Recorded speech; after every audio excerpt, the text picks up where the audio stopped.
CM Pushkar Singh Dhami पहुंचे Silkyara. CM Dhami ने सिलक्यारा में सुरंग के ब्रेक थ्रू स्थल का किया निरीक्षण। लंबे समय की प्रतीक्षा हुई पूरी।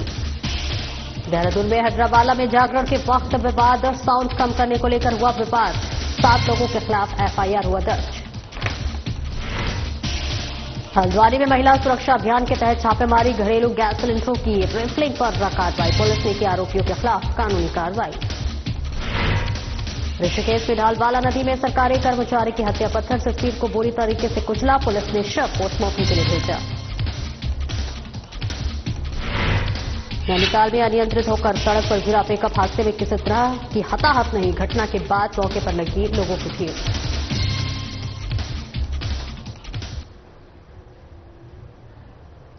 नमस्कार, स्वागत है आपका और मैं हूं आपके साथ सपना दीपक मद्दीशा। बुलेटिन का आगाज करेंगे। मुख्य सेवक पहुंचे सिलक्यारा। सिलक्यारा सुरंग ब्रेक थ्रू के अवसर पर आयोजित कार्यक्रम में शिरकत की। मुख्यमंत्री धामी ने कार्यक्रम का दीप प्रज्वलित कर शुभारंभ किया।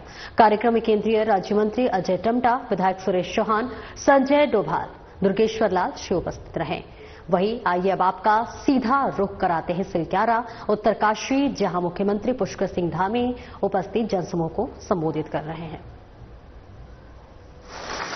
बाबा भवनाथ मंदिर की प्राण प्रतिष्ठा संपन्न होने पर भी ये काम भी बहुत आवश्यक था और बाबा की कृपा से आज ये काम भी संपन्न हो गया। इसके लिए भी मैं सभी क्षेत्रवासियों को, बाबा भवनाथ के सभी भक्तों को बहुत बधाई देता हूं। ये ऐतिहासिक अवसर न केवल उन्नत इंजीनियरिंग की सफलता का प्रतीक है, बल्कि आस्था और समर्पण का भी जीवंत उदाहरण भी है। भाइयों बहनों, हम सभी को याद है 12 नवंबर 2023 का वो दुर्भाग्यपूर्ण दिन आज भी हम सबकी स्मृति में है, जब टनल निर्माण के दौरान अचानक भूस्खलन हो जाने से, मलबा आ जाने से 41 श्रमिक भाई इस सुरंग में फंस गए थे। उस समय पूरे देश में, और मैं देश के साथ साथ दुनिया में भी कहूं तो कोई अतिशयोक्ति नहीं होगी, पूरी दुनिया और देश के लोगों ने हमारे श्रमिक भाइयों की कुशलता के लिए ईश्वर से प्रार्थना करी। उस अंधेरी सुरंग में जहां ऐसा लग रहा था कि उम्मीद की किरण मंद पड़ गई है, वहां बाबा भवनाथ ने हम सब के रक्षक के रूप में, हमारे संरक्षक के रूप में, हम सबके आराध्य देव के रूप में हमारे भीतर शक्ति और विश्वास का संचार किया। और जब हमने सुरंग के मुख पर बाबा भवनाथ जी को विराजमान किया, मैं स्वयं यहां पर था, तभी उसके 2 दिन में तीसरे दिन, दूसरे तीसरे दिन बाबा की कृपा से, और हमारे वो जो जिनको बुला रहे थे माली जी भी थे हमारे साथ, और हम बड़े परेशान थे, कोई रास्ता नहीं दिखाई दे रहा था। क्या करें? आसमान की तरफ देखते थे, कुछ दिखाई नहीं देता था, जमीन में देखते थे, कृष्ण कुमार जी कुछ समझ में नहीं आता था। आदरणीय प्रधानमंत्री जी प्रातःकाल 8 साढ़े 8 बजे रोज हमसे जानकारी देते थे कि अब क्या प्रगति है, अंदर खाना पहुंच रहा है कि नहीं पहुंच रहा है, अंदर ऑक्सीजन पहुंच रही है कि नहीं पहुंच रही है, अंदर दवाइयां जा रही हैं कि नहीं जा रही हैं, कोई अस्वस्थ तो नहीं है, और सब उनको जानकारी देते थे। लेकिन मन में बराबर चिंता बनी रहती थी। आदरणीय प्रधानमंत्री के अभिभावक के रूप में हमको लगातार पर दिन 1 बार, 2 बार, 3 बार भी दिन में फोन से जानकारी देते थे। और उनके कार्यालय का, जो प्रधानमंत्री जी का कार्यालय है, प्रधानमंत्री जी का पूरा कार्यालय यहां पर आया हुआ उनके। उस समय मैंने बाबा भवनाथ जी का मंदिर बनाने की घोषणा की थी। टनल अभियान दुनिया का सबसे जटिल और लंबा रेस्क्यू ऑपरेशन था, और उस रेस्क्यू ऑपरेशन से जुड़े प्रत्येक व्यक्ति ने मानवता और टीम वर्क की एक अद्भुत मिसाल कायम की।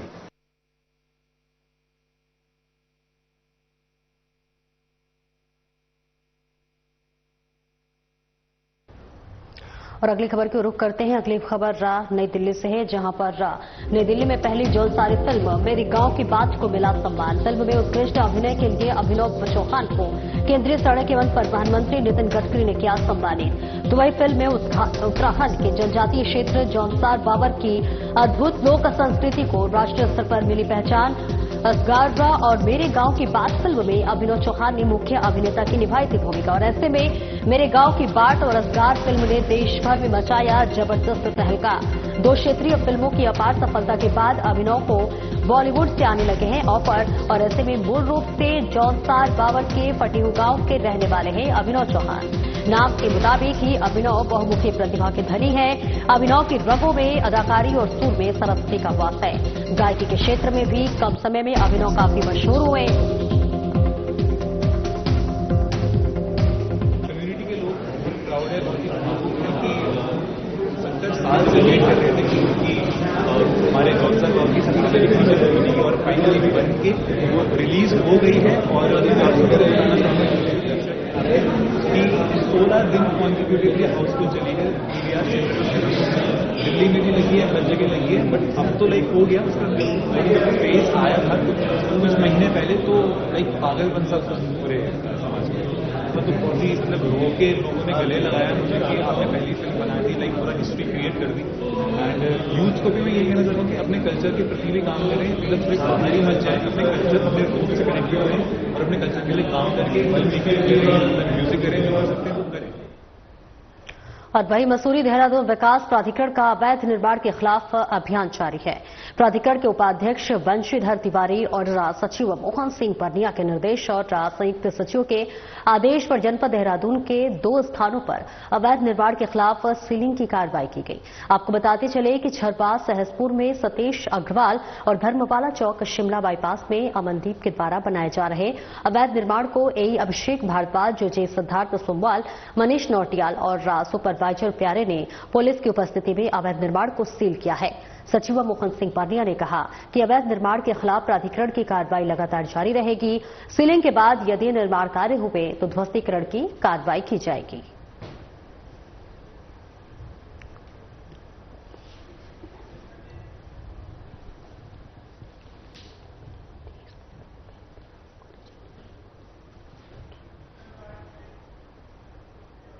और अगली खबर की रुख करेंगे। अगली खबर देहरादून से है, जहां पर मुख्यमंत्री पुष्कर सिंह धामी ने 23 बुलेरो कैंपर वाहनों को हरी झंडी दिखाकर रवाना किया। वन्य एवं वन सुरक्षा के लिए वन विभाग ने कैंपा योजना से खरीदे वाहन, तो वही वाहनों से संवेदनशील वन क्षेत्रों में होगी निगरानी। वन अपराधों पर नियंत्रण को अधिक मजबूत करने में मदद मिलेगी।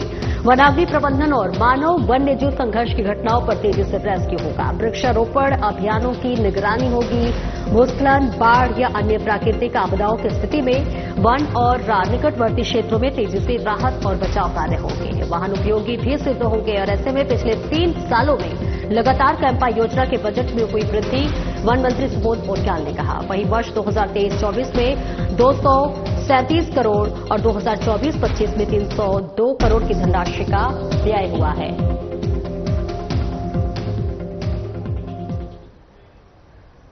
हर्रावाला में जागरण के वक्त साउंड कम करने को लेकर पुलिस और राजधानी भक्तजनों के बीच विवाद हो गया।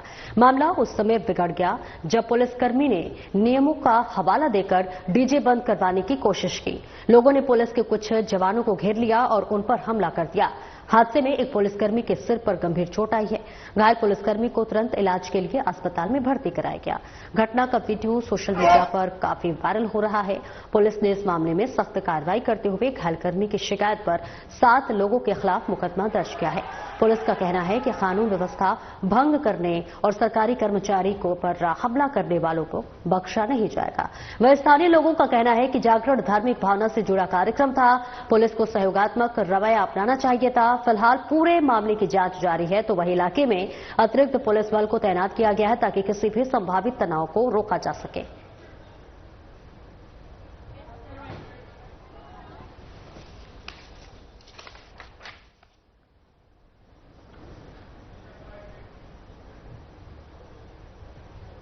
और वही अगली खबर उत्तरकाशी से है, जहां मुख्यमंत्री पुष्कर सिंह धामी का संकल्प पूरा हुआ है। दरअसल आपको बता दें, सिलक्यारा में बाबा बौखनाथ मंदिर का हुआ स्थापित।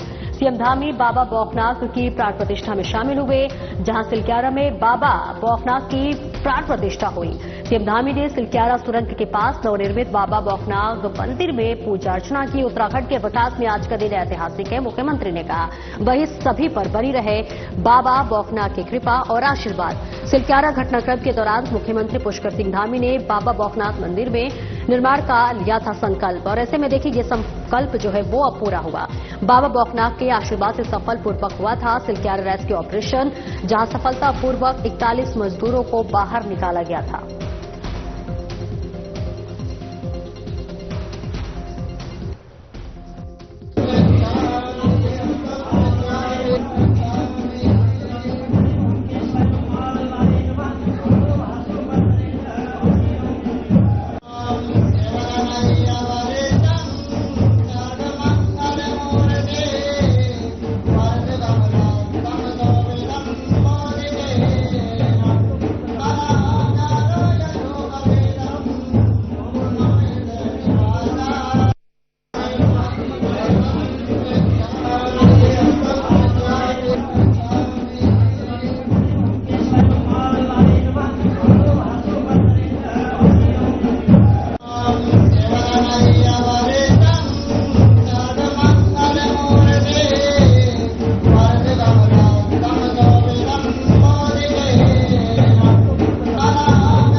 हल्द्वानी के विभिन्न क्षेत्रों में जिलाधिकारी वंदना के निर्देशों में महिला सुरक्षा अभियान के अंतर्गत उप जिलाधिकारी राहुल शाह और नगर आयुक्त ऋचा सिंह के नेतृत्व में एक संयुक्त छापेमारी कार्रवाई की गई, जिसमें अवैध रूप से घरेलू गैस सिलेंडरों की रिफिलिंग करते हुए एक प्रतिष्ठान का भंडाफोड़ किया गया।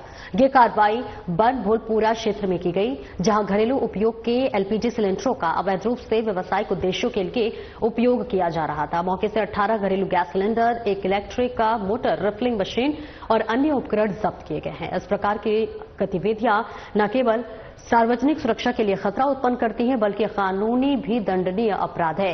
आवश्यक वस्तु अधिनियम धाराओं के तहत केस दर्ज कर लिया गया है और आरोपियों के विरुद्ध कानूनी कार्रवाई शुरू कर दी गई है। उप जिलाधिकारी हल्द्वानी राहुल शाह ने बताया है कि अवैध गैस रिफिलिंग के खिलाफ सख्त अभियान चलाया जा रहा है और किसी भी तरह की लापरवाही या गैर कानूनी गतिविधियों को बर्दाश्त नहीं किया जाएगा। उप जिलाधिकारी हल्द्वानी ने आम जनता से अपील की है कि ऐसी किसी भी संदिग्ध गतिविधि की जानकारी तत्काल प्रशासन को दें, जिससे समय रहते आवश्यक कार्रवाई सुनिश्चित की जा सके।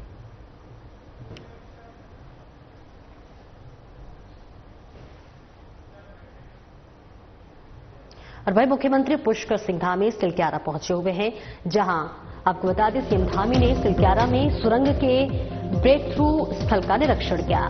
लंबे समय की प्रतीक्षा पूरी हुई है। उत्तराखंड के विकास में आज का दिन ऐतिहासिक है। मुख्यमंत्री पुष्कर सिंह धामी कई बातों का जिक्र करते हुए नजर आए। टनल के आर पार होने से यात्रा होगी सुगम। गंगोत्री और यमुनोत्री धाम के बीच की दूरी 26 किलोमीटर कम होगी। यह सुरंग 2 लेन और 2 दिशा वाली होगी और ऐसे में यात्रियों के लिए बेहतर सुविधा और समय की भी बचत होगी। 853 करोड़ की लागत से बनाई जा रही है सुरंग। 12 नवंबर 2023 को सिलक्यारा टनल में हुआ था हादसे में 41 श्रमिक 17 दिनों तक फंसे थे और ऐसे में इस हादसे में सभी ने दिखाई थी बाबा बौखनाथ देवता पर अटूट आस्था। बाबा बौखनाथ की कृपा और सीएम धामी के नेतृत्व में सफल रहा था रेस्क्यू ऑपरेशन। सफल रेस्क्यू ऑपरेशन के बाद सभी 41 श्रमिक सुरक्षित बाहर आ गए थे। चारधाम यात्रा की दृष्टि से महत्वपूर्ण परियोजना सिलक्यारा सुरंग। आज का दिन तीर्थ यात्रा मार्गों के विकास की दिशा में भी एक नई उपलब्धि है।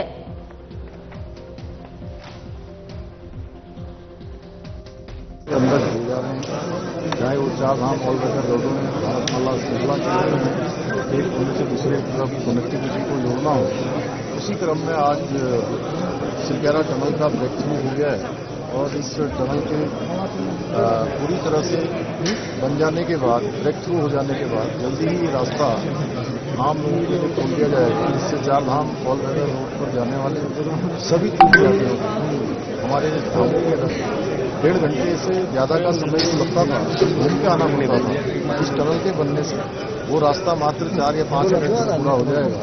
मैं इसमें पूरे हमारे विभाग के अधिकारियों और काम करने वालों हमारे भारत सरकार के केंद्रीय राज्य मंत्री सड़क परिवहन एवं राजमार्ग आदरणीय अजय टमटा जी का, आदरणीय नितिन गडकरी जी का बहुत उत्तराखंड जनता की ओर से धन्यवाद करता हूं। और निश्चित रूप से ये बहुत लंबे समय से हमारी प्रतीक्षा पूरी हुई है। मैं इसके लिए सभी क्षेत्रवासियों को भी बधाई देता हूं, क्षेत्र के लोगों को भी, जो लंबा 30 किलोमीटर के आसपास का घूम के यात्रा में अपनी सफर तय करना पड़ता था, वो सफर मात्र अब 4-5 मिनट में पूरा हुआ। इस बार 2023 का वो दिन बहुत ही दुर्भाग्य वाला दिन मैं कहूंगा। इस दिन हमारे 41 श्रमिक भाई इसी स्थान पर इस टनल को बनाते समय टनल के अंदर फंस गए थे और लगातार 17 दिनों तक रेस्क्यू अभियान चला, जिसमें पूरे देश के अनेक टेक्नोलॉजी आई, अनेक विभागों के लोग आए, अनेक इंजीनियर आए, टेक्नीशियन आए, सभी ने अपना योगदान दिया। और इसके लिए मैं आदरणीय प्रधानमंत्री जी का विशेष रूप से धन्यवाद करना चाहता हूं इस अवसर पर कि उनकी प्रेरणा से, उनकी सहायता से और उनके मार्गदर्शन में ये एक मैं कहूंगा कि विश्व का एक अलग प्रकार का रेस्क्यू अभियान हमारा सफलतापूर्वक पूरा हुआ। मैं बाबा बौखनाथ को प्रणाम करता हूं कि उस समय जब हम यहाँ पर कठिन परिस्थिति में थे, बहुत चुनौतीपूर्ण परिस्थिति थी, समझ में नहीं आ रहा था कि क्या करें, उस समय यहीं पर मैंने बाबा की प्रार्थना की। हम सब यहाँ के पुजारी जी और यहाँ के स्थानीय लोग आए, सबने यहाँ पर बाबा जी का एक छोटा सा मंदिर बाबा बौखनाथ जी का स्थापित किया था, वहाँ पर प्रार्थना करी और प्रार्थना करने के दूसरे-तीसरे दिन ही जो है ये रेस्क्यू अभियान हमको उसमें सफलता प्राप्त हो गई। मैं बाबा बौखनाथ जी का उस समय हम लोगों ने कहा था कि संकल्प लिया था कि यहाँ पर एक मंदिर भी बनाएंगे। आज सभी लोगों ने मिलकर, विभाग के लोगों ने, NHIDCL वालों ने और सब लोगों ने ये अच्छा मंदिर यहाँ पर बाबा का भव्य और दिव्य मंदिर बन गया है। आज दूसरी तरफ भी बनेगा ये मंदिर। ढालवाला की चंद्रभागा नदी में एक सरकारी कर्मचारी की पत्थर से वार कर दर्दनाक हत्या की गई है। मृतक की पहचान 51 वर्षीय कमलेश्वर भट्ट निवासी ढालवाला के रूप में हुई है। कमलेश्वर भट्ट नरेंद्र नगर तहसील में अमीन के पद पर तैनात थे। बीते रोज वे घनसाली में एक शादी समारोह में शामिल होकर वापस घर लौटे थे। शाम करीब 6 बजे वे घर से पैदल टहलने के लिए निकले और फिर वापस घर नहीं लौटे। आज सुबह करीब 8 बजे स्थानीय लोगों ने नदी में कमलेश्वर भट्ट का शव खून से लथपथ अवस्था में देखा। सूचना देकर ढालवाला चौकी पुलिस को मौके पर बुलाया गया, लेकिन मामला कोतवाली ऋषिकेश पुलिस का था, इसलिए कोतवाली से भी पुलिस मौके पर पहुंची। पुलिस ने मौके पर फॉरेंसिक की टीम को बुलाया और घटनास्थल से कई नमूने जांच के लिए उठाए। फिर शव का पंचनामा भरने के बाद पोस्टमार्टम के लिए ऋषिकेश एम्स भेजा गया। पुलिस ने मामले में अग्रिम जांच और कार्रवाई शुरू कर दी है। फिलहाल हत्या किसने की है इसका अभी पता नहीं चल सका है। मौके पर मृतक की जेब से मोबाइल मिला है और मृतक की चप्पल के अलावा एक अन्य व्यक्ति की चप्पल भी मिली है। मौके पर परिजन कमलेश्वर भट्ट की मौत पर रोते विलाप करते हुए भी नजर आए। इसी के साथ आपको बता दें कि फॉरेंसिक की टीम के घटनास्थल पर लेट पहुंचने से लोगों में गुस्सा दिखाई दिया। उन्होंने प्रशासन के खिलाफ आक्रोश दिखाया और नरेंद्र नगर मार्ग पर 10 मिनट के लिए ट्रैफिक जाम भी किया। कोतवाल प्रदीप राणा ने बताया कि पुलिस ने जांच और अग्रिम कार्रवाई शुरू कर दी है। जल्दी ही मामले का खुलासा किया जाएगा।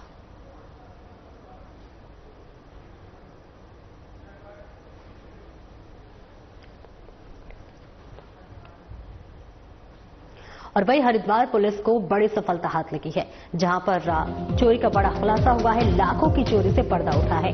पति पत्नी सहित 3 आरोपी गिरफ्तार हुए हैं। चोरी की लगभग 60 लाख नकदी, ज्वेलरी, सप्लीमेंट के डिब्बे हुए बरामद। घटना में प्रयुक्त कार को भी सीज किया गया। बेटी ने दामाद के साथ मिलकर पिता के घर में लाखों की चोरी को अंजाम दिया था।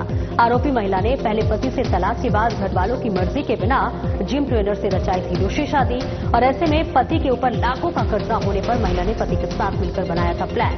पिता को गोदाम बेचकर मिली धनराशि पर बेटी की पहले से थी नजर और ऐसे में पिता से पति की मदद करने की गुहार लगाई थी।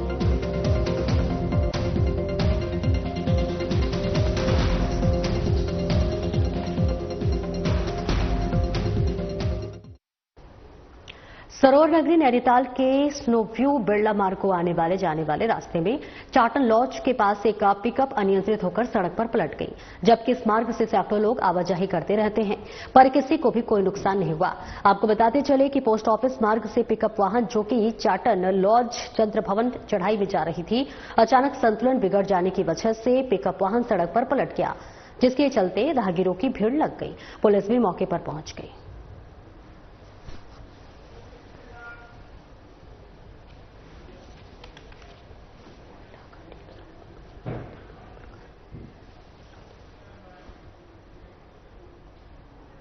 और अगली खबर की ओर रुख करेंगे, जहां पर अवैध निर्माण पर अब कार्रवाई होती हुई नजर आ रही है।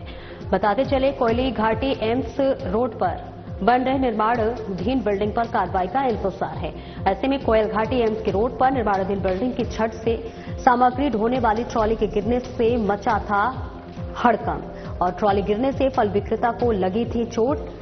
भाजयुमों से इस घटना के विरोध में कोयल घाटी के चौक पर एमडीडीए के खिलाफ किया था धरना प्रदर्शन। प्रदर्शन के दौरान व्यावसायिक अवैध निर्माण पर कार्रवाई न करने को लेकर एमडीडीए पर लगाए थे गंभीर आरोप। भाजयुमों के प्रदर्शन के बाद एमडीडीए अब हरकत में आया था। एमडीडीए ने निर्माणाधीन बिल्डिंग पर कार्रवाई करने का बनाया था मन। निर्माणाधीन बिल्डिंग मालिक कार्रवाई न करने को लेकर व्यापारिक, सामाजिक और राजनीतिक लोगों में एमडीडीए को फोन कराकर कार्रवाई न कराने का बना रहा है दबाव। निर्माणाधीन बिल्डिंग पर कार्रवाई नहीं हुई तो एमडीडीए पर लगेंगे आरोप और ऐसे में व्यावसायिक निर्माणों पर कार्रवाई न होने पर भाजयुमों द्वारा लगाए गए आरोप होंगे सच साबित। और इसी निर्माणाधीन बिल्डिंग के मालिक का गली नंबर 9 गंगानगर में हो रहा व्यावसायिक निर्माण, दोनों व्यावसायिक निर्माणों में एमडीडीए के मानकों का पालन नहीं है और ऐसे में भाजयुमों के धरना प्रदर्शन के बाद व्यावसायिक अवैध निर्माण पर क्या होगा, एमडीडीए का कड़ा प्रहार देखना दिलचस्प होगा। और ऐसे में सेटिंग गेटिंग के खेलों में क्या कार्रवाइयां फाइलों तक रह जाएंगी सीमित। उच्च न्यायालय में दायर की गई 2 जनहित याचिकाओं पर अवैध निर्माण के खिलाफ उच्च न्यायालय ने एमडीडीए को भी फटकार लगाई थी। अब देखना होगा कि एमडीडीए अवैध निर्माण पर उच्च न्यायालय और प्राधिकरण के नियमों का अनुपालन करेगा।